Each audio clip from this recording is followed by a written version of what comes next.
Como ustedes pueden ver en la diapositiva, en una carretera o en una autopista o simplemente en una vía urbana, en cualquiera de las calles por donde ustedes viven, pasan cientos y miles de vehículos.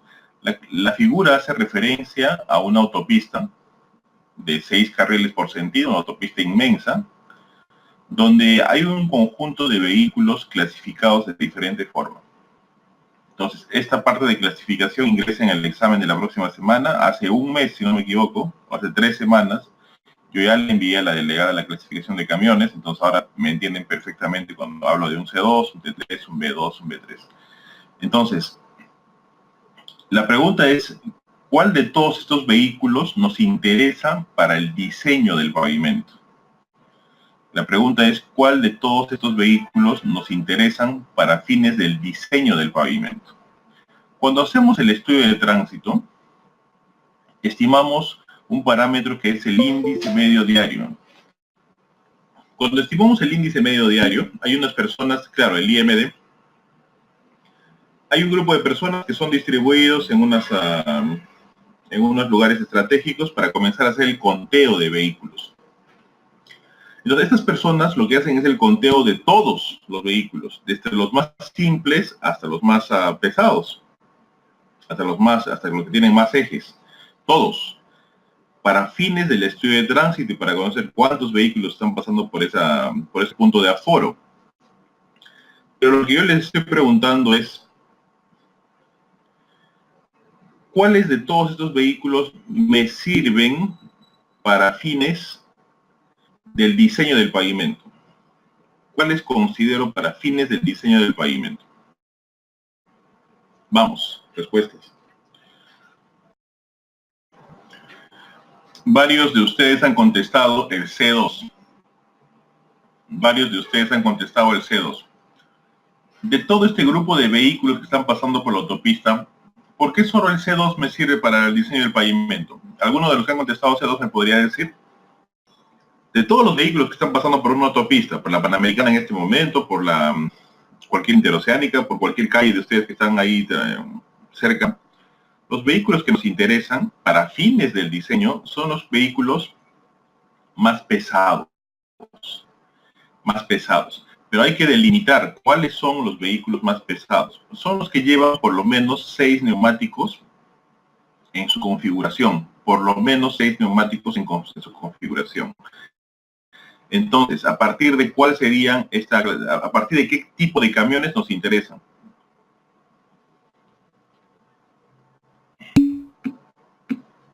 A partir del C2. Entonces vendrá el C2, el C3, el C4, el T2, el C3, T2, el C1. ¿Y qué pasa con los vehículos menores? Los que solo tienen 4 neumáticos.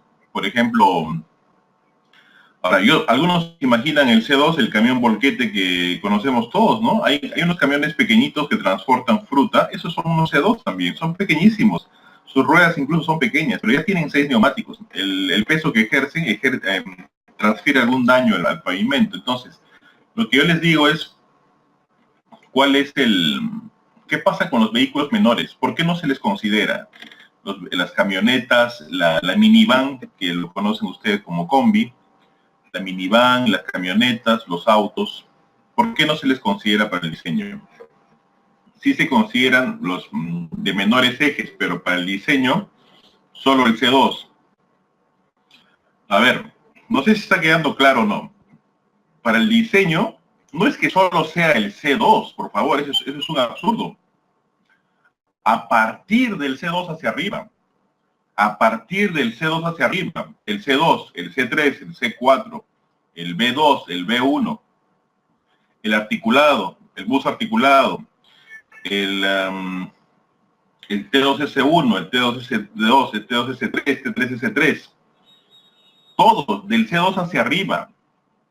No me pongan, por favor, únicamente el C2. Entre pesados y ligeros, ¿a partir de cuál es pesado? A partir del C2. Y me dice que sí se consideran los menores. Y lo dije al inicio, ¿no? Al inicio les dije que cuando hacemos el estudio de tránsito, para obtener el IMD, yo hago el IMD de todos. absolutamente de todos, desde los autos hasta hasta el camión más grande. Absolutamente de todos. Para el estudio de tránsito, para el IMD, pero para fines del pavimento, cuando haga el pesaje, cuando haga el censo de cargas, no voy a hacer el censo de cargas de un auto, no voy a comenzar a pesar autos. Dense cuenta la normativa del peruano que yo les he enviado. Ahí están únicamente los camiones que sirven para el diseño. Ahí no están las camionetas, ahí no están los autos.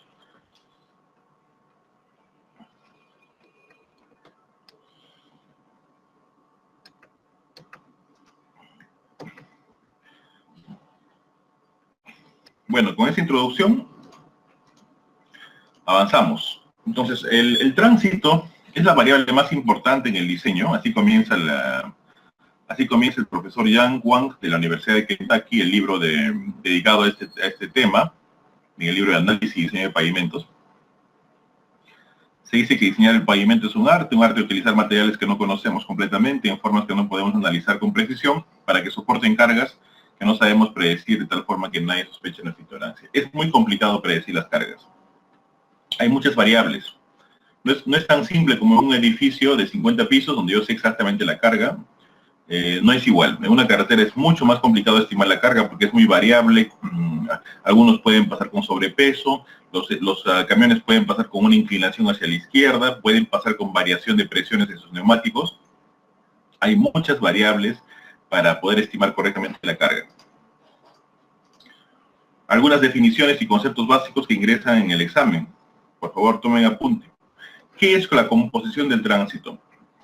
La composición del tránsito es la relación porcentual entre el volumen de tránsito correspondiente a cada diferente tipo de vehículo, expresado en función del volumen total. ¿Cuáles son los vehículos livianos?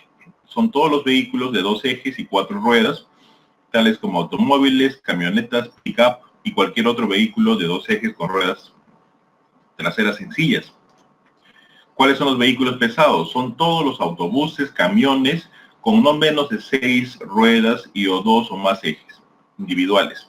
El eje trasero con 4 ruedas en el caso de los vehículos de 2 ejes. Más definiciones. Volumen de tránsito. Volumen de tránsito es el número de vehículos que pasan por un determinado lugar de aforo, donde nosotros hemos dejado a la cuadrilla para que estime esta cantidad de vehículos que están pasando. Estación de control o aforo, de conteo. Puntos de sección del volumen de vehículos. Y tramos homogéneos, secciones de carretera, donde nosotros ya sabemos que tenemos diferentes variables para separar las secciones homogéneas, como la topografía, la altura, el CBR, el IRI, el PCI, el PCI. Y un parámetro adicional es el tránsito. Si yo tengo una carretera que va del kilómetro 0 al 80, el tránsito no va a ser igual en los 80 kilómetros.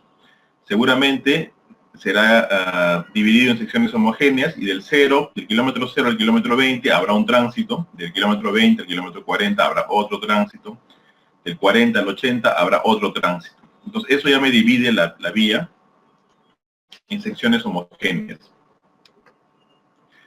Los datos que requerimos para el tránsito. Cargas máximas, las normas. Ustedes tienen una norma donde los pesos que están ahí son las cargas máximas. En función de esto viene una pregunta en el examen. Cargas máximas, ustedes tienen el reglamento. Configuración de las cargas. Los tipos de cargas, ¿no? Luego, la presión de los neumáticos. ¿Cómo influye la presión de los neumáticos? En los ejercicios que vimos la clase pasada nos dimos cuenta que en función de la presión del neumático cambia el radio del área de contacto circular. Entonces, esto es muy, muy importante. Después tenemos el tránsito para el año inicial, tenemos un periodo de diseño, tenemos tasas de crecimiento y abajo lo pongo en rojo, espectros de carga. Lo dejo en rojo y lo dejo separado porque la nueva metodología ASTO 2008, bueno, ya decir nueva ya es como algo que parecería un contrasentido, ¿no? Estamos en el 2018, hablo de nueva metodología de la ASTO 2008, de hace 10 años, Hablo nuevo porque es nuevo para el Perú, ¿no? Pero en realidad ya en otro contexto, en un contexto más amplio, ya es una metodología que ha salido hace 10 años y acá seguimos con la del 93.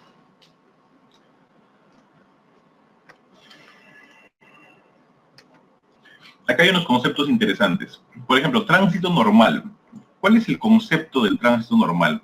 Corresponde al tránsito que se utiliza en la vía en condiciones presentes y crece en función de diversas tasas de crecimiento. Se obtiene por clasificación. Quiero ir de Lima hacia Huancayo. Mi primera opción, la carretera central. ¿Cuál sería mi segunda opción? Estoy haciendo ejemplos de tránsito desviado. ¿Cuál sería mi segunda opción? Para ir de Lima hacia Huancayo. No quiero utilizar la carretera central. Quiero utilizar otra carretera. ¿Cuál sería la otra opción?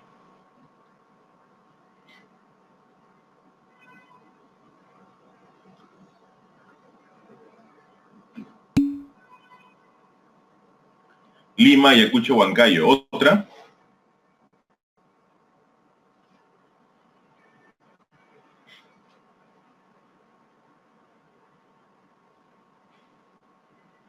Se me ocurre Lima, Cañete, Lunahuaná, Huancayo.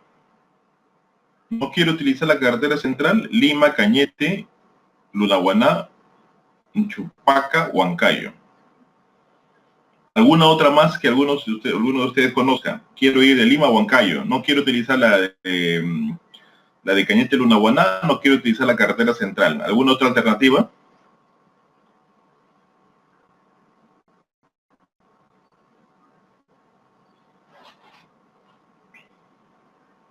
La carretera Lima,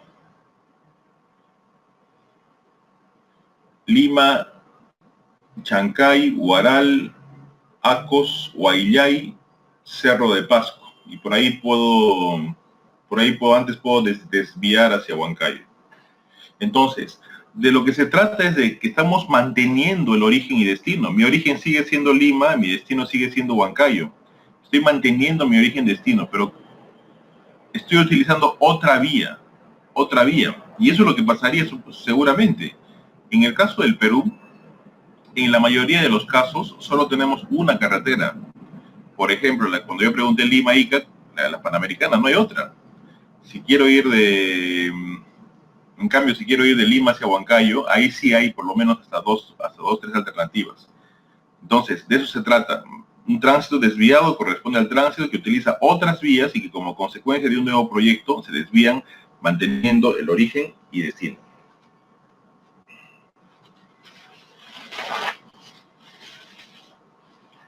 Continuamos. Tránsito transferido.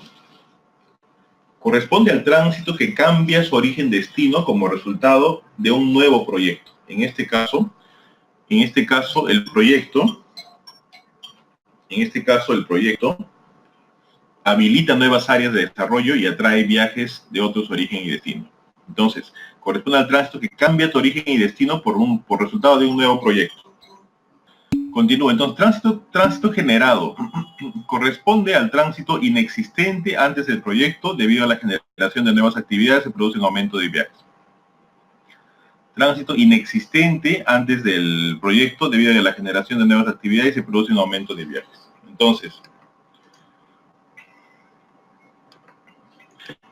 también, ¿qué pasa? Y algunos de ustedes me decían que están abriendo un nuevo camino. ¿Cómo estimo mi tránsito? Van a tener que hacer una estimación así algo grosera, porque no hay forma de contar vehículos ni hay forma de hacer un censo de cargas. Entonces, si es una carretera no existente, el tránsito va a ser muy, muy bajo. Entonces vas a tener que hacer una estimación muy básica para poder estimar los vehículos que van a pasar por ahí. Además, seguramente va a ser una vía que al inicio va a ser pues una trocha que no vas a construir ahí una carretera que lleve asfalto de inmediato, vas a tener que demostrar que el tránsito es alto. Entonces esa carretera con el tiempo va a ir desarrollando y va a ir evolucionando su estructura en función al tránsito que sea necesario que pase por ahí. Si tienen preguntas, me interrumpen, por favor. Caminos nuevos. Los volúmenes de diseño se establecen en base a diversos modelos de demanda, uso de suelo, generación de viajes, distribución de viajes, asignación de tráfico, etc. Mejoramientos de caminos existentes. Se realizan mediciones horarias en los días laborables, no laborables, dividiendo el tráfico según los requerimientos de diseño. Se realizan encuestas, origen-destino. Se pueden proyectar mediciones en base a los datos de pesajes. Lo que acabo de decir. En el caso de caminos nuevos, un camino nuevo, no existe el camino. En este caso se establecen en base a diversos modelos de demanda. En función a modelos de demanda, generación de viajes, distribución de viajes, asignación de tráfico, distribución.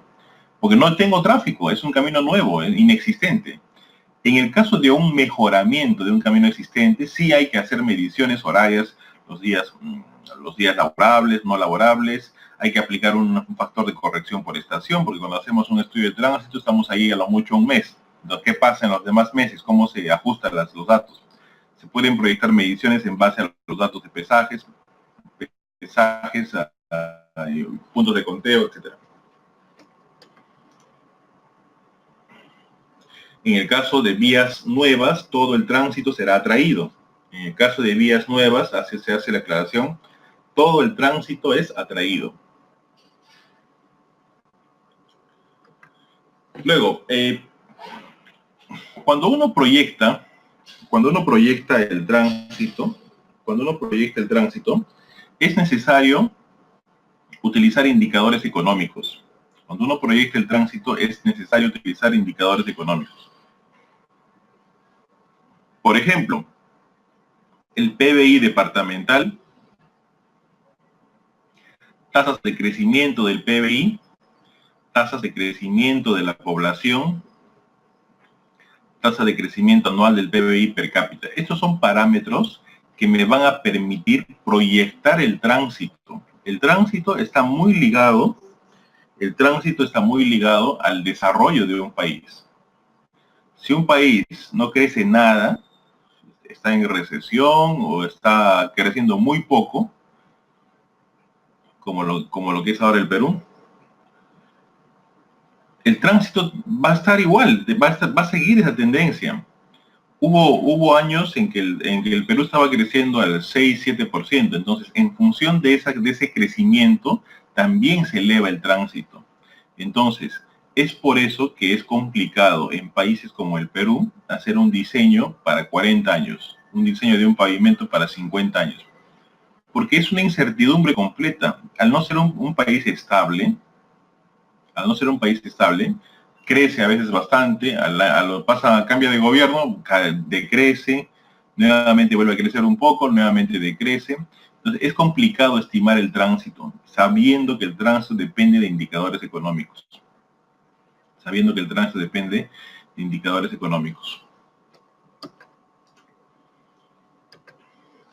Por ejemplo, en esta diapositiva,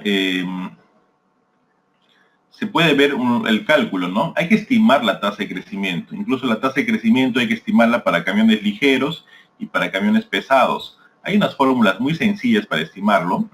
No se olviden que el estudio del tránsito es una especialidad de la ingeniería de transportes.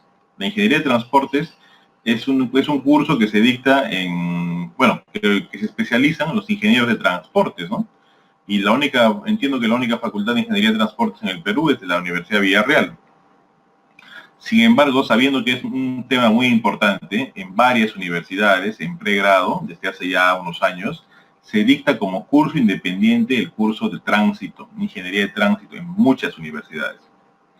¿Por qué? Porque hay que saber proyectar el tránsito, hay que saber estimarlo, hay que saber no solamente en función al diseño de pavimentos, también está la modelación de viajes, cuando la dirección de una vía puede cambiar, cuando los dos sentidos, digamos, pueden ir siempre desde sur a norte o de norte a sur, cuando alguna calle en el centro de la ciudad, por ejemplo en Lima, puedes cambiarle el sentido para generar mayor velocidad al flujo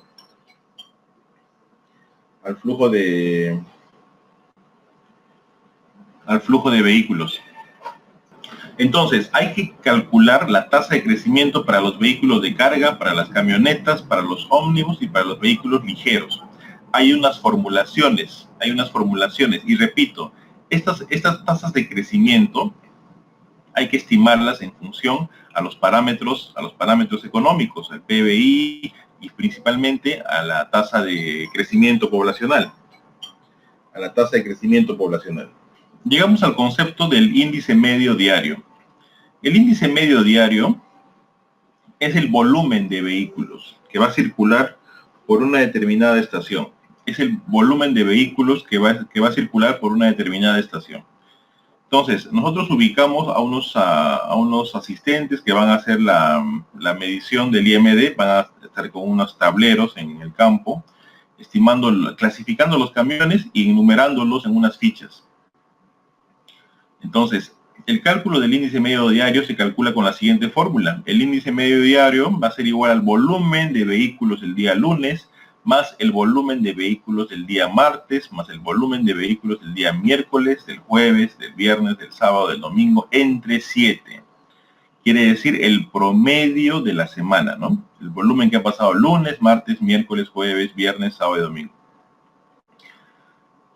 Estamos hablando para un tipo de clasificación. Quiero saber el IMD del camión C2, entonces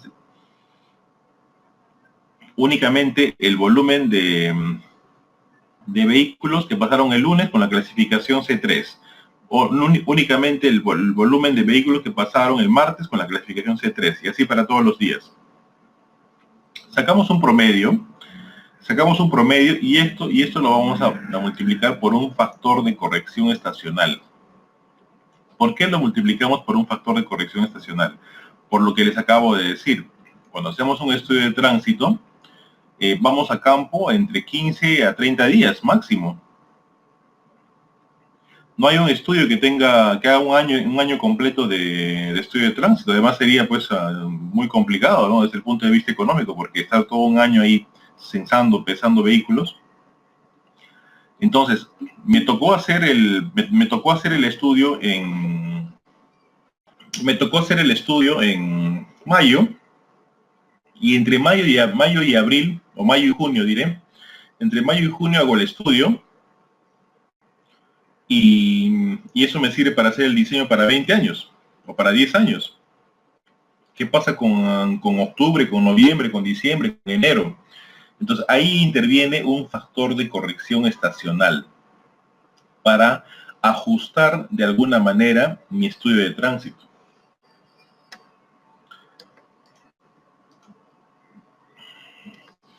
¿Qué tipo de variaciones podría haber de la demanda? Variaciones estacionales, ya lo conversamos, variaciones direccionales, variaciones especiales, variaciones temporales. Factores de expansión que me permiten expandir mi muestra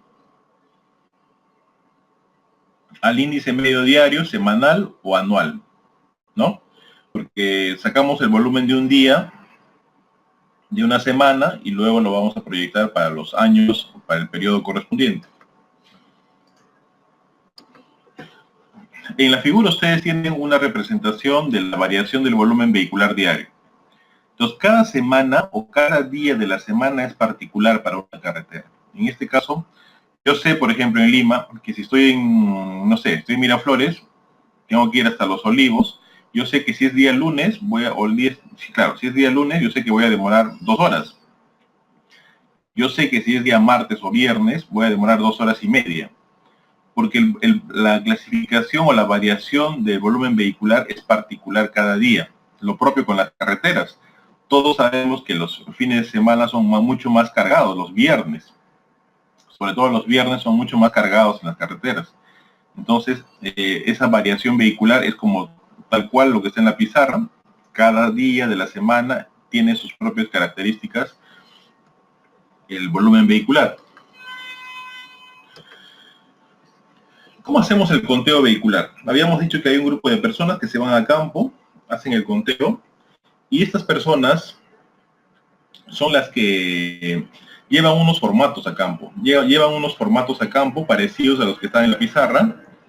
Llevan unos formatos a campo donde tienen la clasificación de vehículos y únicamente van anotando en su registro el tipo de vehículo. Pasó un C2, marcan ahí con una línea. Pasó un B3, lo marcan con una línea. Pasó un B2, lo marcan. Pasó un auto, lo marcan. Pasó una pickup, también marcan en su planilla. Esto lo hacen las 24 horas del día, de los 7 días. Y aquí hay por ejemplo, hay un registro horario, ¿no? Aquí, por ejemplo, hay un registro horario de cómo están trabajando las 24 horas del día. La pregunta ahora es, ¿dónde ubicamos a estos señores que hacen el conteo vehicular? ¿En qué parte los ubicamos?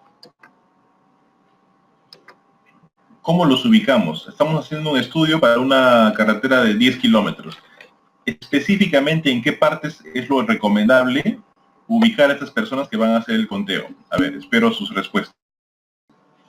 A ver, en el ingreso, ¿no? En lugares estratégicos, en el ingreso a la vía, en la salida a la vía. Acá me dicen, en el inicio, en el final, en los peajes. Yo diría que en los... bueno, entrada y salida al inicio, en las intersecciones, no se olviden. Ya sé que en el inicio, muy bien, en el final, pero no se olviden que en las intersecciones. ¿Por qué en las intersecciones es muy importante? Porque yo tengo una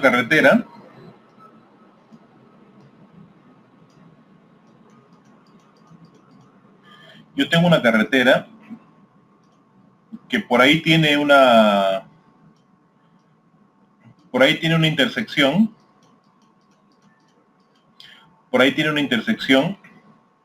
y los vehículos que están viniendo por aquí, en esta dirección, es muy probable que se vayan a la otra vía, porque parte de su origen-destino es utilizar más de una red vial. Entonces, el tránsito aquí va a ser 1 en esta zona, y el tránsito aquí va a ser otro, tránsito 2 en esta zona. Entonces, este tránsito el tránsito verde va a ser distinto al tránsito rojo. Entonces, en las intersecciones viales, tienes que ubicar por lo menos a un par de personas para que hagan esa medición antes y después de la intersección, ¿no? Antes aquí y después de la intersección, para saber cuántos se desviaron en esta otra vía y cuántos continuaron la ruta que es parte de nuestro proyecto. Y hemos visto que van a haber un grupo de personas que van a hacer el conteo del IMD. Aparentemente es muy simple. Vienen los vehículos, todos, todos los vehículos, los autos, las pick-up, camionetas, minivan, camiones, vienen y los clasifican. La pregunta ahora es, ¿qué más hacemos en este estudio de tránsito? ¿Qué más hacemos en este estudio de tránsito? ¿Qué más medimos? ¿Qué es lo que estamos midiendo ahí en la imagen? ¿Qué más están haciendo aparte de eso? ¿Qué más están haciendo aparte de eso? Me dice impresión de inflado, pero ¿qué más estamos haciendo? Estamos pesando y algo más. ¿Qué más estamos haciendo? Que no se ve en la figura. Hay una persona que se desplazó hasta la ubicación del conductor, al otro lado. ¿Qué está haciendo esa persona que se desplaza con una cartilla de encuestas donde el conductor no se le ve en la figura? ¿Qué está haciendo? Hay una persona que se acerca donde el conductor y le está haciendo las preguntas origen-destino. Está haciendo las preguntas que tienen que ver con el origen-destino. Esto es muy importante, porque viene un camión, mientras lo están pesando y mientras le están controlando la presión de inflado, por el otro lado hay una persona, hay una señorita que se le acerca al conductor y le pregunta, ¿de dónde vienes? Desde Cañete, ¿a dónde te vas? Me voy a Lima. Me está manifestando su origen y su destino. ¿Qué más le va a preguntar? Aparte de, ya le preguntó el origen y el destino, ¿qué más le va a preguntar? Díganme ustedes. ¿Con qué frecuencia haces este viaje? Correcto. ¿Qué más? ¿Qué más le pregunta? Haciendo un resumen de vuestras respuestas. Le va a preguntar el origen, el destino. Le va a preguntar con qué frecuencia realiza este viaje. Le va a preguntar qué carga estás llevando. ¿Cuántas veces a la semana realiza este viaje? Y el retorno. ¿Qué pasa con el retorno? Tiene que preguntar si en el retorno también lo hace cargado o simplemente el camión viene vacío. Por ejemplo, la carretera Gambetta, la avenida o la autopista Gambetta en el Callao, en Lima. Los camiones llegan al puerto, de la Panamericana al puerto, súper cargados. Pero a la vez estos camiones regresan por la misma ruta, pero vacíos. ¿El daño será igual en la calzada derecha que en la calzada izquierda? No. El daño es completamente desigual. Entonces, esta información sirve como referencia. Sirve como referencia. Ahí en la diapositiva, ya hemos hablado de lo que es el origen-destino de la encuesta. Ahí lo que están haciendo es, están midiendo la presión de inflado. Ya habíamos dicho que la presión de inflado es muy importante. Si yo tengo el neumático sobreinflado,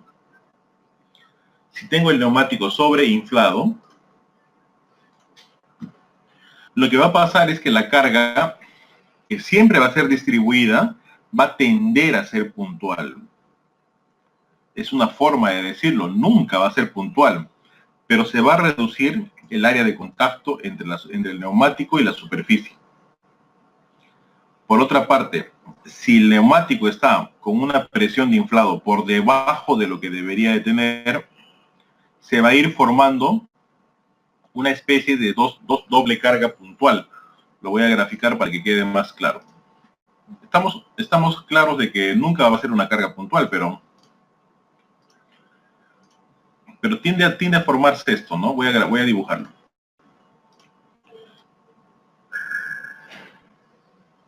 Si estoy con la carga normal, si estoy con la carga excedida en presión, y si estoy con la carga con baja presión, tiende a formarse esto. Estoy exagerando, por supuesto. Tienden a formarse como dos cargas puntuales. Como dos cargas puntuales, exagerando. Entonces, el radio del área de contacto es completamente diferente en cada caso. El radio del área de contacto es completamente diferente en cada caso.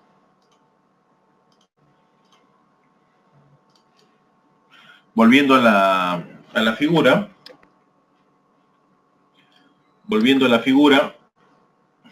a la fotografía, lo que están haciendo es, si ustedes se dan cuenta, están subiendo el eje a una balanza portátil para ver el pesaje, el peso de la carga, del eje. Ahí también hay un pequeño error, ¿no? Porque si yo únicamente peso el lado derecho, estoy asumiendo que el lado es proporcional el lado derecho y el lado izquierdo. No solamente hablo de una llanta, hablo de todo el eje completo. O sea, estoy asumiendo que el peso está completamente muy bien distribuido al lado derecho y al lado izquierdo. Y no siempre se va a dar así. ¿Qué más? Y algo que me llama la atención, y seguramente a ustedes también. Cuando hacemos el estudio de tránsito, este proceso de medir la presión de llantas, de medir el peso de los camiones, lleva tiempo. Entonces, dense cuenta, detrás de este camión azul hay una serie de camiones, hay una fila de camiones. Entonces, por más que tú estés con un policía, como debería de ser, haciendo tu estudio de censo de cargas, que se le llama censo de cargas, el que esté muy atrás te va a decir, pues yo no voy a perder mi tiempo y aquí yo voy a estar una hora esperando que llegue mi turno, agarra el carril contrario y simplemente se va. Entonces, una dificultad o una limitación también de este estudio de pesaje es de que primero no puedo censar a todos, porque el tiempo no me da. Tengo que ir aleatoriamente seleccionando qué camiones peso y qué camiones no peso. Por fines de tiempo, algunos van a irse yendo y no están obligados. No están obligados a que pasen por mi censo. Entonces, la confiabilidad de mi obtención de datos está disminuyendo. Además, dense cuenta que lo que está pasando en ese momento lo vamos a proyectar por años. Mi periodo de diseño no va a ser 1 año ni 2 años, va a ser probablemente 10 años, 8 años. Entonces, todo lo que está pasando ahí lo vamos a extrapolar con los errores que sabemos que estamos acumulando. Es por eso es que en un estudio de tránsito no es tan simple como contar vehículos y pesarlos y listo. Hay una serie de incertidumbres que tenemos que llevar. A propósito de la ubicación de los señores que hacen el conteo vehicular, ahí están, ¿no? Ahí están en una avenida y dense cuenta en la fotografía de la parte izquierda superior, ellos están justo antes de la intersección, justo antes de la intersección. Y hay otro par de personas que están pasando, en la fotografía de abajo, están pasando la intersección. Hacen una diferencia entre lo que están midiendo los de arriba y los de abajo, y ahí se ve todos los camiones que han volteado al lado derecho. Por ejemplo, ahí podemos ver una pickup de color rojo que está volteando al lado derecho. Entonces, ese vehículo solo está transitando parte de la carretera que está en estudio. Luego se desvía a otra carretera. Ahí tenemos una fotografía más completa. Lo que están haciendo es el pesaje. Dense cuenta que siempre pesan un solo lado, en algunos casos. Hay balanzas portátiles que algunos hemos hecho, por ejemplo, hace poquito pesajes. Llevamos una balanza portátil que pese a los dos ejes, todo el eje completo, ¿no? Los 4 neumáticos o los 2 neumáticos, depende del tipo del eje. Aquí únicamente están pesando un solo eje, que me parece que es un error. Es un error, no debería ser así. Aquí hay una imagen en la parte izquierda donde realmente el camión está siendo pesado en todo su eje, en la parte izquierda. El camión sube esta plataforma y es pesado por eje. Y en todos sus neumáticos, en toda la carga total del eje. Que debería de ser lo que se debe aplicar en todas las vías, ¿no? Porque estamos asumiendo que la carga está completamente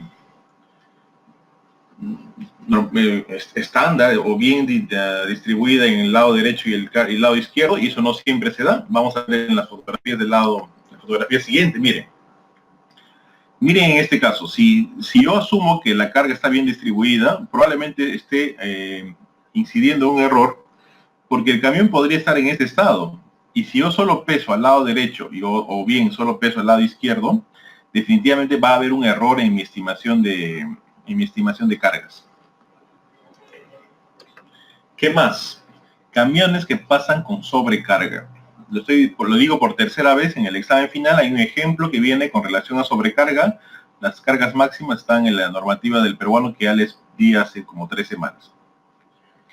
Hay camiones que pasan con sobrecarga.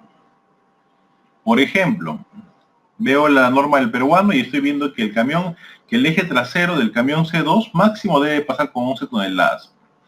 En este caso, si no me equivoco, es un camión C2. No lo veo muy bien, pero me parece que es un C2. Entonces, muy probablemente los dos ejes estén con sobrecarga. Controlo el eje trasero, si es mayor a 11 toneladas, todo lo que sea después de 11 toneladas ya es sobrecarga.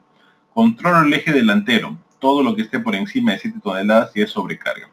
Puedo calcular el daño que ocasiona la sobrecarga y el peso propio del camión. Independiente, y esto, repito, por 4ª vez, es una pregunta en el examen final. Lo voy a decir hasta por 20 veces y van a ver que todos van a caer de igual forma en el ejercicio.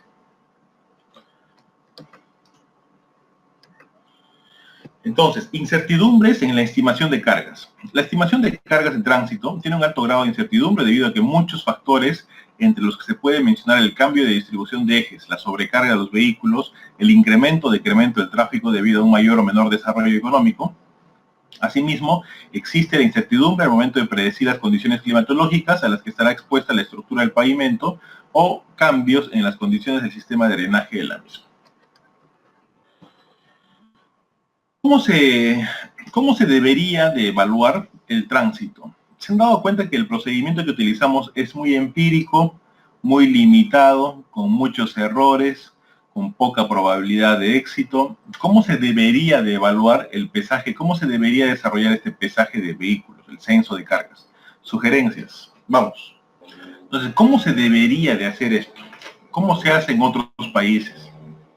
¿Cómo se hace en otros países? Lo que se hace en otros países es simple. Balanzas, hay balanzas en el Perú, ¿no? Si uno se va hacia el sur, cada cierto tramo hay balanzas. Eso en el Perú hay, ¿no? ¿Cómo hace el vehículo, tiene que salir un poco de la vía, entra a un circuito especial donde tiene que pasar a 5 kilómetros por hora y es pesado, correcto. Entonces, pero diciendo, todos los camiones entran en esa balanza, Araceli, ¿no? Entran algunos, no, no siempre.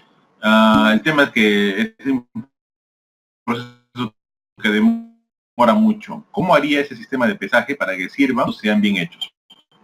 ¿Cómo hacen en otros lados? Los que les estaba por contar. Antes, mucho antes de llegar a una estación de pesaje, lo que se implementan son una especie de sensores, una instalación electrónica que está justo al nivel de la carpeta asfáltica. Ustedes pueden ver en la figura,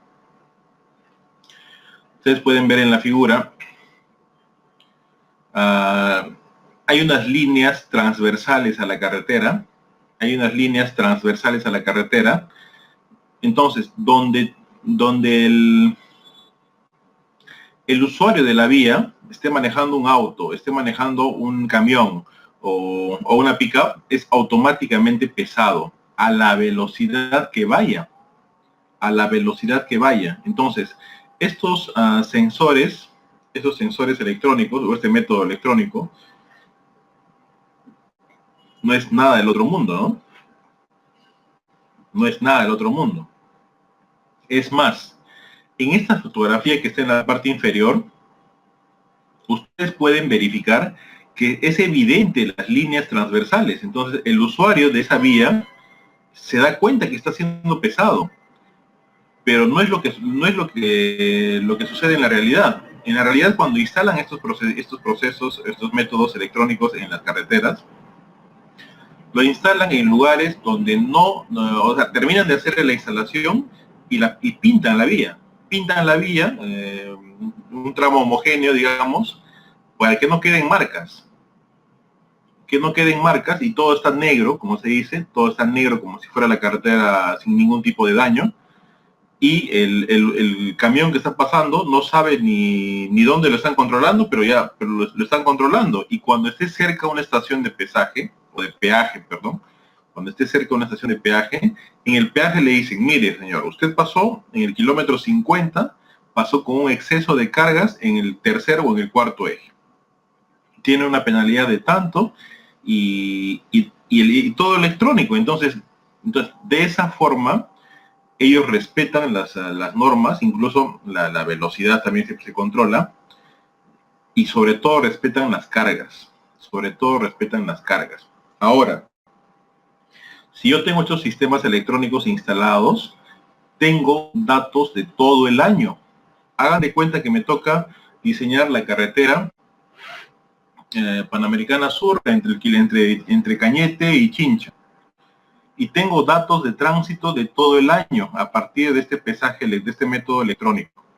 Entonces, me toca hacer el proyecto en septiembre y yo tengo datos de todo un año, de varios años.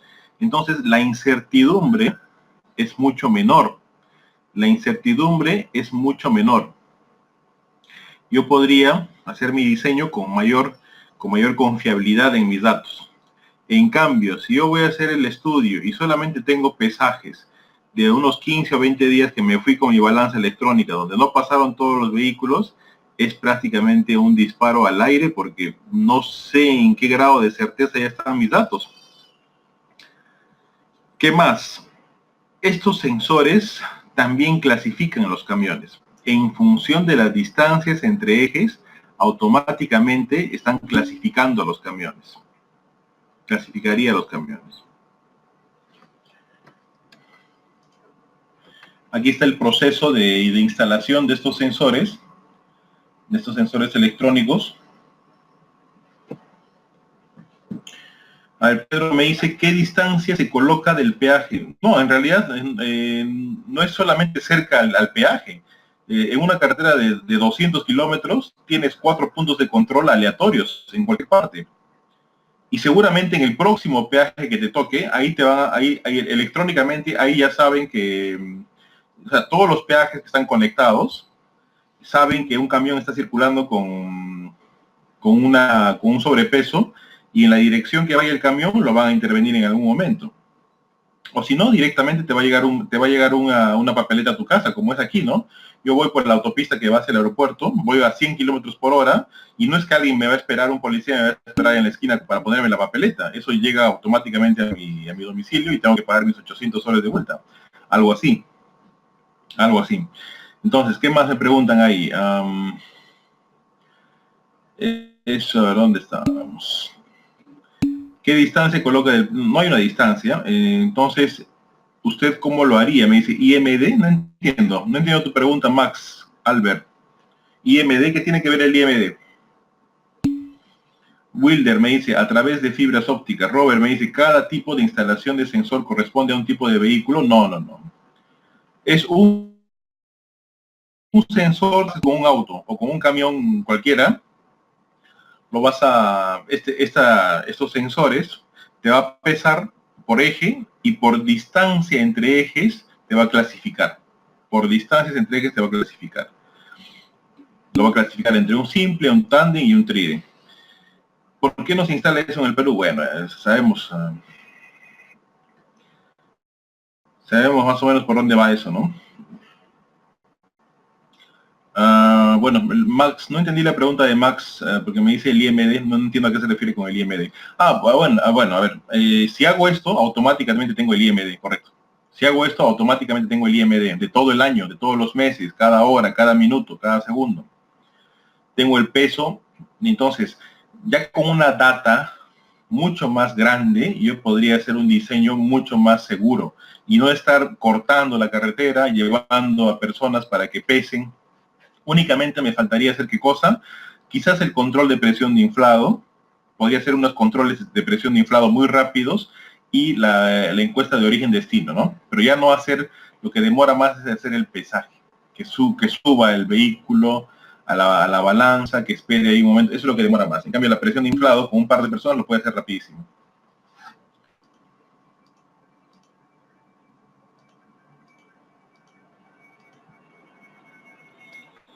Entonces ahí ustedes están viendo en la parte de pesaje mediante el empleo de balanzas con carga en movimiento. A estas balanzas, al tipo de pesaje se le clasifica. Hay varios tipos de pesaje. Hay pesaje estático, hay pesaje dinámico. Y por ejemplo, cuando hacemos el cálculo de por ejemplo, cuando vamos a hacer el diseño por ASTO 2008, lo que nos pide es que el pesaje provenga de balanzas tipo WIM, que está escrito en la parte superior, balanzas tipo WIM. ¿Qué significa WIM? Es peso, W es peso, y en movimiento, ¿no? Pesaje en movimiento. Entonces, la balanza tiene que ser clasificada como tipo WIM. Estas son las balanzas que me sirven para, por ejemplo, para hacer la generación de espectros de carga para fines del ASTO 2008, ¿no? Que la balanza sea tipo WIM. Acá Max me dice, pero si nos dice que a través de métodos... Max me dice que haciendo los procesos tradicionales hay un error. Entonces, ¿cuál sería mi recomendación?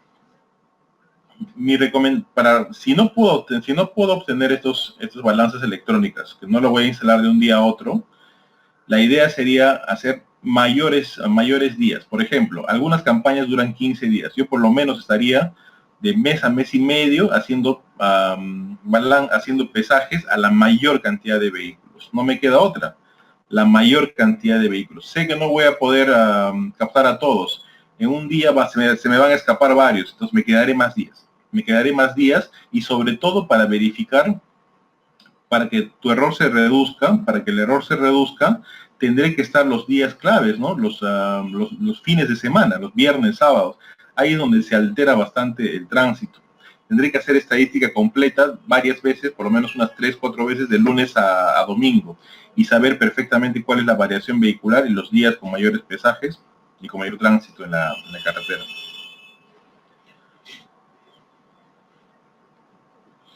Estas fotografías que les acabo de mostrar es de Venezuela. No estoy hablando de otro continente ni de otro planeta, estoy hablando de Venezuela. ¿Y son de qué año? Del año 2007. del año 2007-2008, porque me tocó ir hacia allá, porque yo hice mis prácticas profesionales sobre diseño de mezclas asfálticas allá en Maracay, y en el camino de Caracas a Maracay nos tocó ver esto y me llamó la atención. La persona con quien viajaba me explicó de qué se trataba y cuál era el objetivo de ellos en ese momento en algunas carreteras principales estaban instalando. ¿Cuál era el objetivo? Hace 10 años casi, ¿no? Hace 10 años, hacer los espectros de carga. Hacer los espectros de carga para la guía hasta 2008. Pero alguien me dirá, pero en el 2007 ya sabían cómo iba a ser la guía en el 2008. No. La guía del 2008 de la ASTO se publica el 2002. Hace 16 años. La primera versión, el borrador, se publica el 2002. Luego sale, si no me equivoco, el 2004 y finalmente el 2008. Otras versiones, ya la definitiva. Entonces han pasado casi 20 años de la publicación de la guía mecanística, de la que se llamó inicialmente ASTO 2002, luego pasó a ser ASTO 2004 y finalmente ahora se le conoce como ASTO 2008. Y los venezolanos en ese momento ya se preparaban para eso y estaban sacando varias tesis de investigación a partir de espectros de carga, ¿no?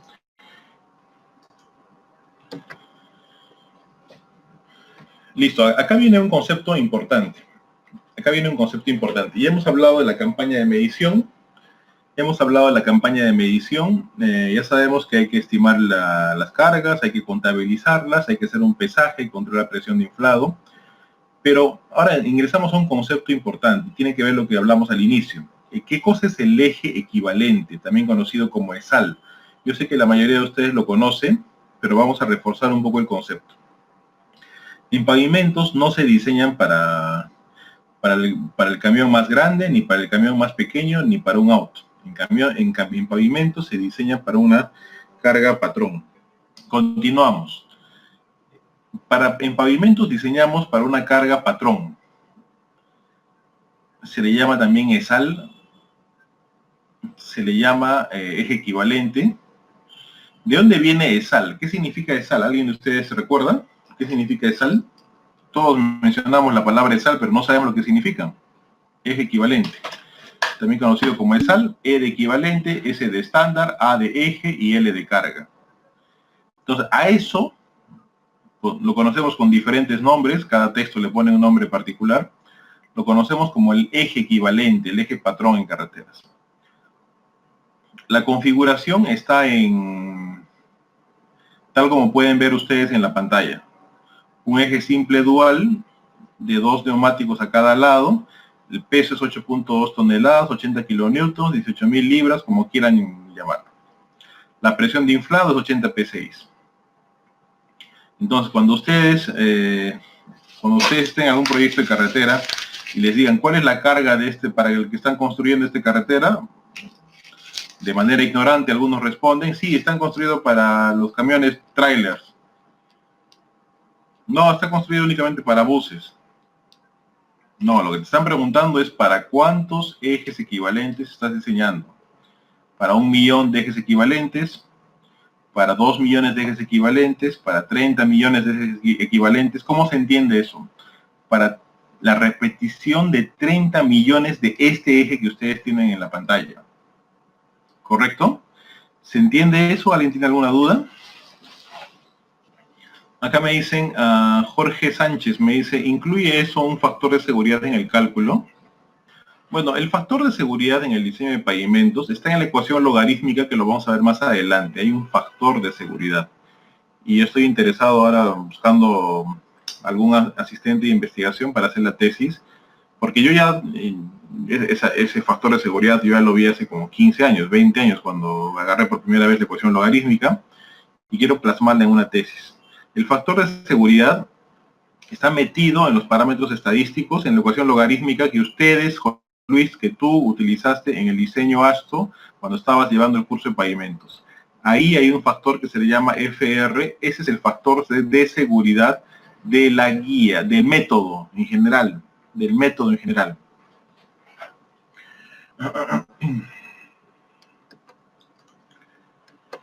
Entonces, las diversas configuraciones de vehículos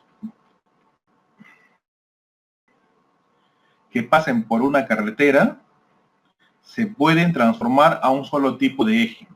¿Qué quiere decir? Está pasando el camión de la derecha. Fíjense el camión de la derecha. Este camión tiene un eje simple, un eje tándem y un eje tridem. ¿Qué clasificación es este camión, Araceli? No, por favor. El camión de la derecha. ¿Qué clasificación es, Araceli? Y entonces, ¿para qué les he enviado la nomenclatura? ¿Cuál es la clasificación del camión que está al lado derecho? Entonces, yo puedo convertir todo a eje patrón. Todo lo convierto a eje patrón. Concéntrense en la figura del lado derecho, en el camión del lado derecho. Ese eje sencillo, ¿cuántos neumáticos tiene? Tiene solo 2. El eje patrón tiene 4. Sin embargo, por unas ecuaciones lo voy a convertir a patrón. El eje tándem que sigue es distinto al eje patrón, pero a través de unas ecuaciones lo voy a convertir a eje patrón, para que finalmente toda mi combinación de camiones que pasan por un punto en una carretera, lo voy a convertir a eje patrón, para que cuando yo haga el diseño, pueda decir, mi carretera es la... Y van a pasar 14 millones de ejes equivalentes, 14 millones de ejes patrones. Sí, pero van a pasar diferentes camiones con eje simple, dual, simple, ya sea todo a eje patrón. Carretera Huancar, así todo de equivalentes. Comentando.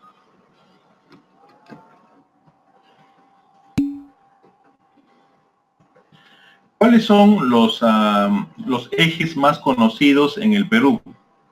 Están en la pizarra. El eje simple dual, el eje tándem y los pesos que ven ustedes en la norma del peruano, como pesos límites tolerables. Abajo es la modelación. Ya vemos de camiones, de ejes, para sacar. Entonces, por simetría voy antes. Por simetría voy cuando tengo un eje dual, analizando la mitad, solo estoy nuevamente con 3 puntos. ¿Qué más? El simple dual, el tándem y el tridem como eje, como los ejes. En las carreteras hoy en día circulan ejes especiales. En las carreteras hoy en día circulan ejes especiales. A estos ejes se les llama, por ejemplo, lo que ustedes ven en la pantalla se le llama súper simple. A estos ejes se le llama súper simple. Ustedes seguramente lo han visto en las carreteras. Aparte de los ejes que acabo de mencionar, que son los más comunes, el simple dual, el tándem y el tridem, hay ejes especiales que circulan. Uno de ellos se le llama súper simple o súper single, como está en la lámina. Por ejemplo, lo que vemos en la pizarra es un super single en configuración tándem. Un super single en configuración tándem. En vez de llevar la rueda dual, o sea, 2 ruedas a cada lado, llevan una rueda mucho más ancha, extra ancha, pero solo una. Y lo que parecería un contrasentido, hay un decreto del ministerio donde les permite a estos camiones llevar más carga, sin darse cuenta que estos camiones generan mayor daño al pavimento. Si me están entendiendo, este se llama el camión súper simple. Lo voy a dibujar en la pizarra. Este camión súper simple es algo así. Lo voy a dibujar también en una lámina.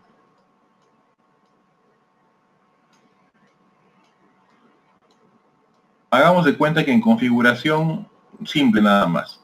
En configuración simple dual, perdón. Mi simple dual tradicional es este, ¿no? Este es mi simple dual tradicional. Y el que está arriba, este es un súper simple. ¿Cuál hace más daño? ¿1 o 2? Este es el tradicional simple dual. ¿Cuál hace más daño? ¿1 o 2? ¿Por qué? ¿Por qué 1 hace más daño que 2? ¿Por qué 1 hace más daño que 2? Porque la transmisión de cargas es casi puntualizada, por la que 1 emite más carga, 2 distribuye más cargas por la distribución de pesos. En la 1 son cargas puntuales, en la 2 son cargas distribuidas. No, pues No se olviden que en pavimentos no hay carga puntual. No hay carga puntual en pavimentos. La comparación de ambas, de estas, del super simple y del simple dual en este caso, sería más que todo por el área de contacto. La respuesta correcta sería el primero hace más daño porque el área de contacto circular, a pesar de ser una llanta extra ancha, el daño es mayor porque el radio de contacto es menor. El radio de contacto es menor. Entonces, es un contrasentido que el Ministerio de Transportes le dé una bonificación en peso hasta el 10% a los camiones que transitan con esta configuración. Definitivamente es un contrasentido, pero sucede eso. Están pasando en el Perú camiones con esta configuración que hacen un daño mucho mayor. Seguimos.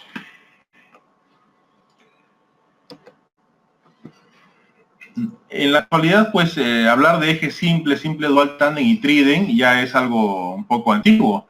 Han aparecido nuevos ejes que de manera muy aleatoria pasan en algún caso han pasado por nuestras carreteras. Estoy hablando del Trunion. Miren, en esta ilustración, a la parte izquierda tenemos un eje trident, el trident tradicional, pero al lado derecho tenemos el Trunion.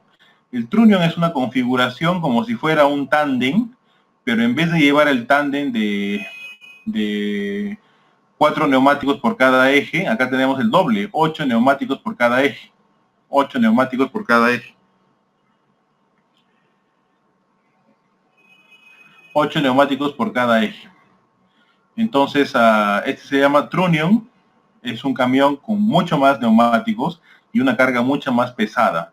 Es por eso que yo les decía en las primeras clases, hoy en día les puedo decir que la investigación del suelo de fundación es hasta 1,5 metros, pero en el futuro, probablemente en 10 años más, yo les diga que la investigación del suelo de fundación va a ser un poquito más, 1,70 m, 1,80 m. ¿Por qué? Porque las cargas están evolucionando. El sistema, la industria vehicular evoluciona y lanza al mercado vehículos con mucha mayor capacidad de tonelaje de carga y con una configuración vehicular completamente distinta a las que teníamos tradicionalmente.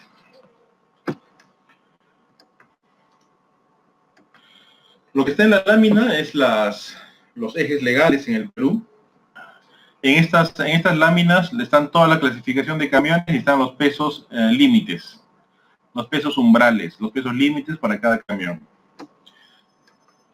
No vale la pena entrar en detalle cada uno, ustedes lo tienen hace ya varias semanas, y están desde los camiones más simples hasta los buses articulados, que serían los de la vía, los que transportan en este caso en el metropolitano, ¿no? Algo importante, en el Perú, en la norma en el manual de carreteras, que ustedes ya lo descargaron, van a poder ver que los ejes no son siempre iguales a los que están en la normativa anterior que hemos visto. Por ejemplo, me voy al caso de la tercera figura, miren, de arriba hacia abajo, la primera que es un simple, la segunda es un simple dual y la tercera es un tándem. Hago esta referencia porque es importante. En este tándem debería estar compuesto por dos simples duales. Hay camiones que pasan en el Perú con un tándem, pero uno de los ejes es simple y el otro es simple dual. Lo propio, miren, en la primera, segunda, tercera, cuarta, en la quinta, yendo de arriba hacia abajo. Es un trident, que normalmente está constituido por 3 ejes simples duales. Pero por 3 ejes simples duales, pero dense cuenta que el primero es un eje simple, nada más. Y los demás sí son duales. Entonces, hacen una referencia especial en la norma del Perú, en el manual de carreteras peruano, para saber qué formulaciones utilizar más adelante. Porque no es lo mismo este trident al trident que está abajo. No es lo mismo. Esta es la clasificación de vehículos de la clasificación americana, de la Administración Federal de Carreteras americano. Ustedes pueden ver que tienen 13 camiones incluso desde la motocicleta, ¿no? Desde la motocicleta, pero para fines del diseño de pavimentos solo se utiliza a partir de la clasificación 4. 4 que es los buses, luego viene el 5, el 6 que son camiones, 8 trailers, 9 trailers, 10 multitrailer, el 12 multitrailer en serie y multitrailers en 7 o más ejes, el 13. La clasificación es distinta a la que tenemos nosotros. Cuando nosotros generamos espectros de carga para fines de utilizar el diseño de la ASTO 2008, como la norma es, como la metodología es americana, tenemos que traducir nuestros camiones a los camiones americanos. Es por eso que en las tesis que estoy dirigiendo sobre espectros de carga, los tesistas agrupan los 30 o 30 y tantos camiones peruanos en cada casilla, a dónde corresponden, al tipo 4, al tipo 5, al tipo 6, porque no sirve nada hacer espectros de carga con la norma peruana, tendría que ser una adaptación de la norma peruana a la americana para fines de, si estoy pensando hacer una investigación con fines en el diseño de la ASTO 2008.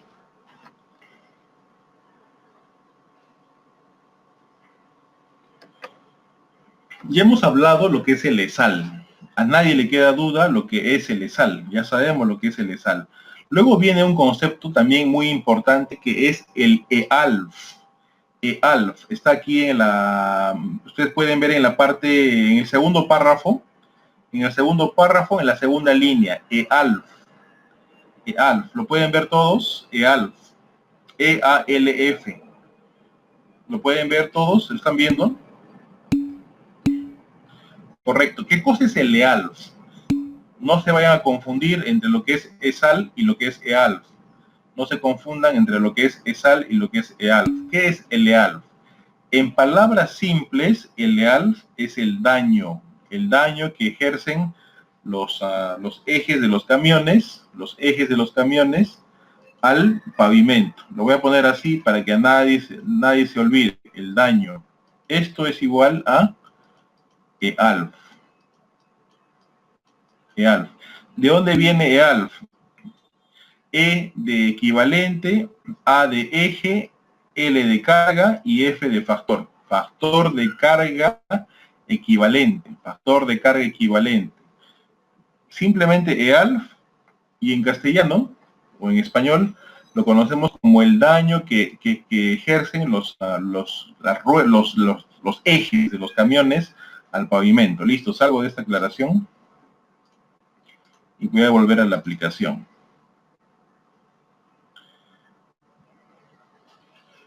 Un factor de eje equivalente, EALF, es definido como el daño por pasada a un pavimento.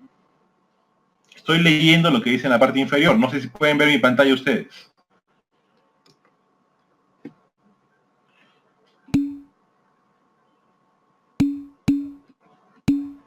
¿Sí? Ya, correcto. Entonces leemos lo que está abajo, por favor. Leemos lo que está abajo. ¿Qué dice? Un factor de eje equivalente, EALF, está definido como el daño por pasada a un pavimento en relación al daño por pasada a un eje estándar o patrón de 18 kips o 8.2 toneladas o 80 kilonewtons. ¿De acuerdo? Entonces, ¿qué cosa es el EALF? Es el daño que provoca una pasada de un... Quiero que se entienda. El EALF es el daño que provoca por una pasada de un eje cualquiera. Entonces, vuelvo a la aclaración.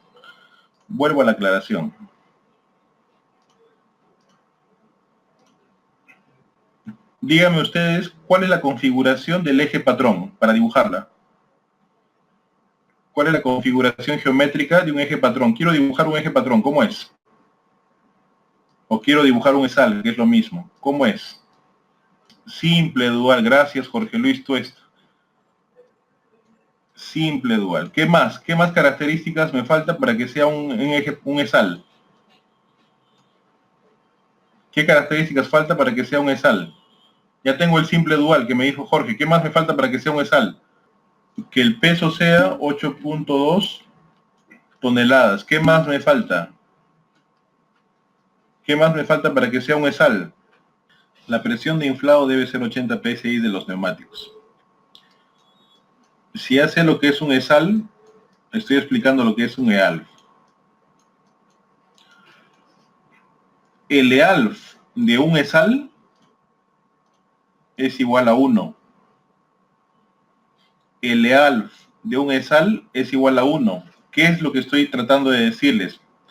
El EALF de un ESAL es igual a 1. ¿Qué les estoy diciendo? Ayúdenme ustedes a entender. El EALF de un ESAL es igual a 1. El EALF de un ESAL es igual a 1. El daño que provoca un ESAL es igual a 1. Ni máximo ni mínimo, Jorge. Es simplemente 1. El EALF que provoca un ESAL es 1. Voy a pasar por la carretera panamericana con mi camioneta. Aquí está mi camioneta. El peso trasero, el peso del eje trasero de mi camioneta es 1.5 toneladas. Les pregunto, ¿cuál será el EALF de este eje trasero de mi camioneta?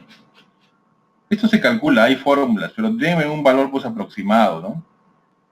0.0, gracias Freddy, gracias Max, 0.0000099.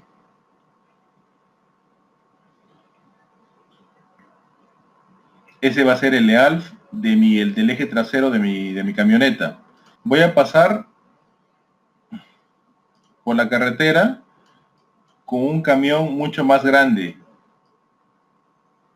que tiene un eje tándem aquí y que tiene un eje trident aquí. Y arriba tiene un eje delantero así. Quiero que ustedes me digan, estoy pasando por una balanza y me dicen que aquí pesa 22 toneladas. ¿Cuál será el EALF de este eje trident que pesa 22 toneladas? Vamos. ¿Cuál será el EALF de este eje trident que pesa 22 toneladas? A ver, yo me pregunto, yo me respondo. A ver, diría 4.5. 4.5. ¿Cómo se entiende este 4.5? ¿Cómo se entiende el 4.5? ¿Cómo se calcula esto? Lo vamos a ver recién. Lo que estoy dando resultados al azar, aleatorios. Lo vamos a calcular recién. Estoy dando resultados así, desde la cabeza. Lo que quiero que entiendan primero es el concepto y luego se aprende cómo se calcula. Si sé cómo se calcula y no entiendo lo que es el concepto, estoy perdido. Voy a volver a la explicación. Voy a hacer la explicación nuevamente. No debería hacer esto, pero bueno.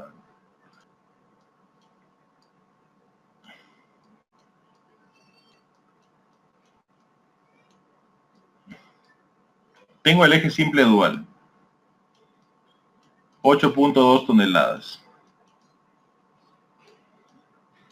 Presión de inflado, 80 psi. ¿Esto cómo se le llama? Ya lo escribí, ya no vale que respondan, es ESAL. Lo que estamos hablando en este momento es cómo calcular el EALF. Y les digo que el EALF de un ESAL, les dije que es igual a 1. ¿Sí? El EALF de un ESAL es 1. Alguien me dirá, ¿qué unidades? Nada, no tiene unidades. 1, simplemente. Correcto. Ya está entendido eso. Paso con mi... Ya no voy a pasar con mi camioneta ahora, voy a pasar con mi auto. Por la Panamericana Sur. Paso con mi auto y el eje posterior de mi auto pesa 1 tonelada. La pregunta es, ¿cuál es el EALF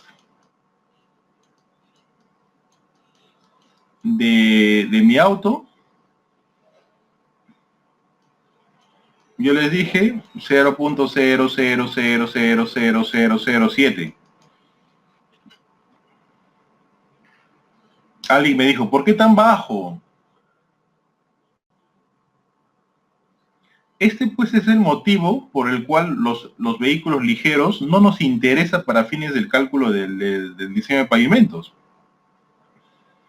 Porque los vehículos ligeros, con 1 tonelada, 2 toneladas, no hacen nada de daño. Fíjense el daño cuál es, 0.000007.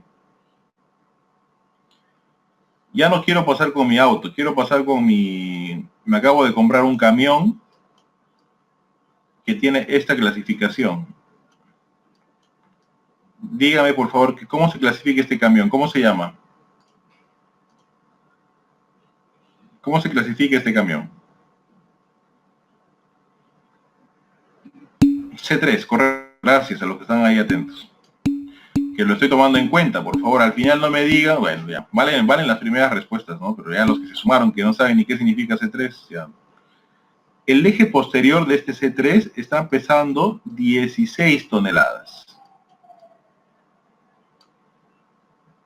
Entonces, yo sé que hay fórmulas para calcular el EALF, pero lo que quiero que entiendan ahora es el concepto. La fórmula lo vamos a ver después. ¿Cuál es el EALF de este camión C3 del eje posterior nada más? 4.8. Estoy lanzando un número cualquiera, entiendan eso. ¿Cómo se entiende este 4.8? Hagan de cuenta que están hablando con una enfermera que es un robot, que no piensa, entonces hay que explicarle como a Bebe. Entonces, esto se entiende como que el daño que provoca este eje es 4.8 veces el daño que hace un eje patrón. No tiene unidades, pero ¿cómo lo explico a una persona que no entiende nada, que no estudió la carrera? El daño que ocasiona este eje es 4.8 veces en relación al eje patrón, porque ya sé que el eje patrón, su EALF, es 1. Listo. Entonces, todos los camiones que pasen por la carretera, todos los camiones que pasen por la carretera, todos los camiones que pasen por la carretera van a tener un EALF. Y no solamente el eje posterior, sino todos sus ejes, como están viendo ustedes en la diapositiva en este momento. Todos los ejes van a tener un EALF. Y va a estar relacionado al EALF del ESAL. ¿Correcto? Algo así como el CBR, ¿no? El CBR está relacionado al suelo de California. Tú lo expresas en porcentaje, ¿no? 100%, 150%, en relación a un suelo patrón. En este caso, el EALF está relacionado al EALF del ESAL, ¿correcto?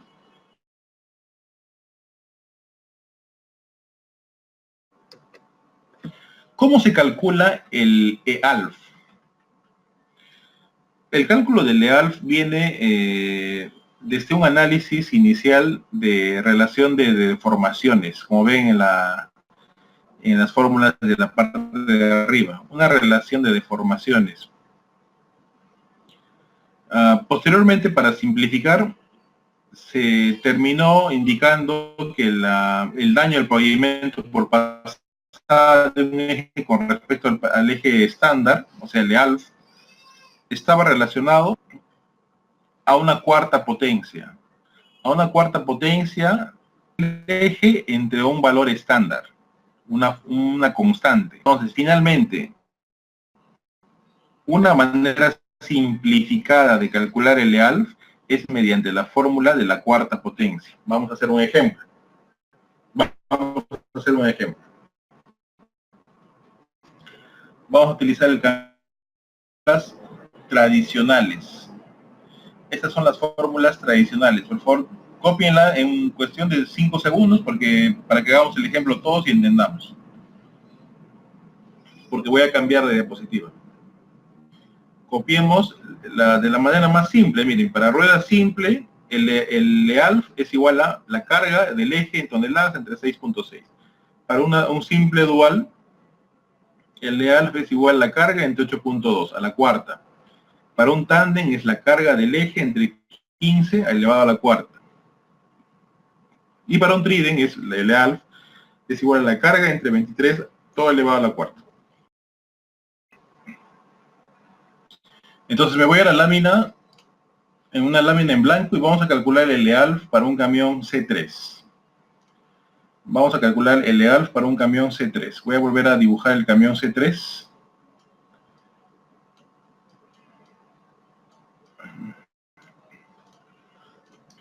El peso aquí va a ser 10 toneladas y el eje aquí delantero va a tener un peso de 8 toneladas.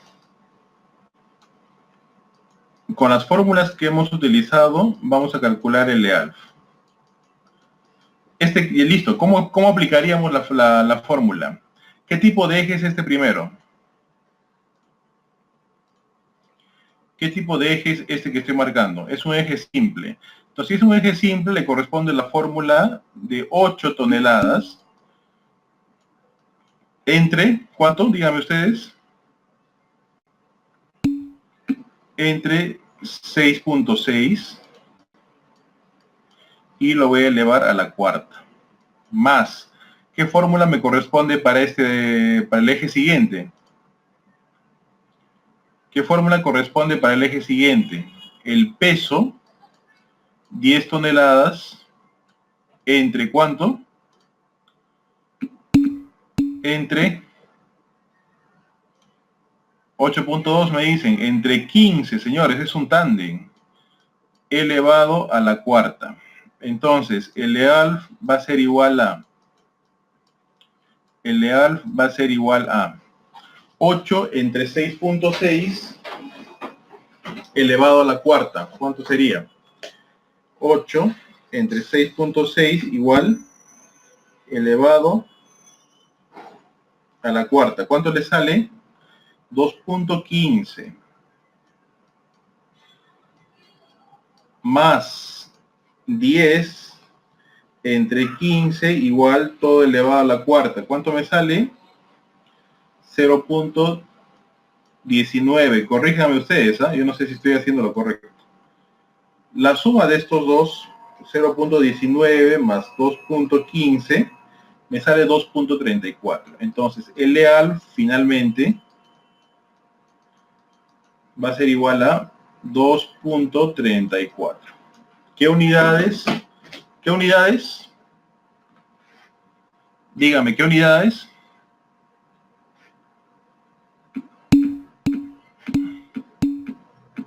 Si alguien me dice toneladas, ya es porque necesitamos un intermedio, ¿eh? Si alguien me dice toneladas, es porque necesitamos un intermedio ya.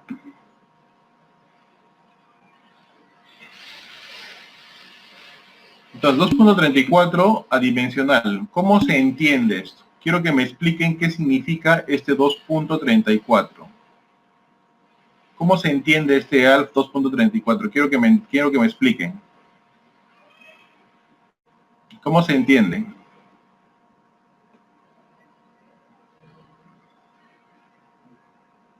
¿Cómo se entiende esto? Lo expliqué. Correcto, correcto, Víctor Manuel Arana. Muy bien. 2.34 veces el ESAL, ¿no? El eje patrón. 2.34 veces el ESAL. 2.34 veces. Si me preguntan el ESAL del camión C3, este es el ESAL del camión C3. Si me preguntan el EALF del eje delantero del C3, este es. Si me preguntan el EALF del eje trasero del camión C3, este es. ¿Correcto? Por lo general hacemos el análisis por ejes. Por lo general hacemos el análisis del Lealf por ejes.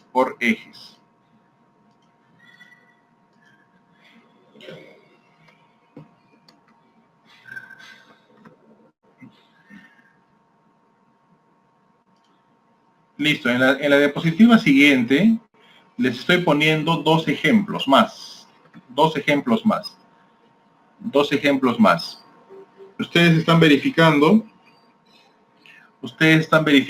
el T2S1 y el T3SE2. Estoy explicando, por favor, luego no me hagan barbaridades. En el eje delantero, ¿cuál es su peso? 7 toneladas. El eje siguiente, que es un simple dual, ¿cuánto pesa? 11 toneladas. El eje simple dual, que es el siguiente, ¿cuánto pesa? 11 toneladas. En el camión siguiente, el T3SE2, el eje simple, ¿cuánto pesa? 7 toneladas. El eje tándem, ¿cuál es su peso? 18 toneladas. El eje simple dual siguiente, ¿cuánto pesa? 11 toneladas. El eje simple dual siguiente, ¿cuánto pesa? 11 toneladas. Utilizando esos pesos, quiero que me calculen el LEALF para cada eje y luego para el camión, de los dos camiones. Listo, comiencen.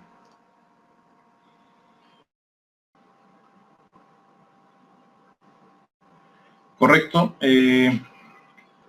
¿Alguien que tenga dudas cómo utilizar la fórmula?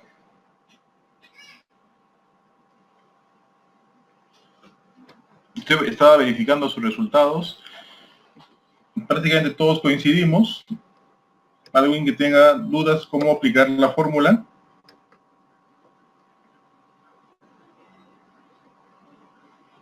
¿Alguien que tenga dudas cómo aplicar la fórmula?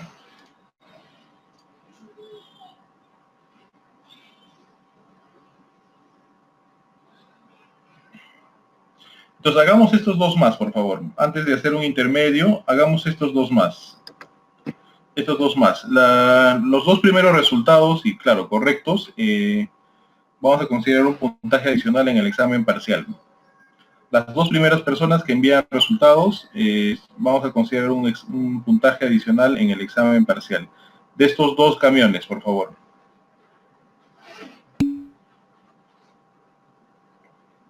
.74 del C4R2. Listo, Robert Jackson Pérez del otro, del BA1, por favor, del BA1. Y 5.76. Hagamos un intermedio y continuamos. Unos 15 minutos y continuamos.